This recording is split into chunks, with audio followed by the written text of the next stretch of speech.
Você já ouviu falar em selante oclusal e a sua importância na prevenção das cáries, principalmente nas crianças? Alguns dentes, como molares e premolares, apresentam sulcos bem profundos na sua superfície. E essas áreas, elas retêm muito alimento e favorecem ali o surgimento de cáries, principalmente nas crianças.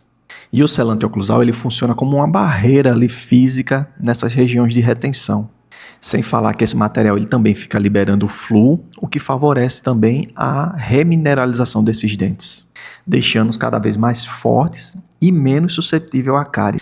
O selante oclusal ele é uma poderosa arma de prevenção contra a cáries. O método de aplicação desse selante é muito semelhante com o de uma restauraçãozinha ali convencional. Só muda uma coisa, que a gente usa uma resina ali um pouquinho mais fluida e ela vai apenas fechar ali aqueles sulcos mais profundos ali que estão presentes na superfície do dente. Então, se seu filho adora comer uma bagana e não gosta de escovar os dentes, eu lhe recomendo você fazer esse selante.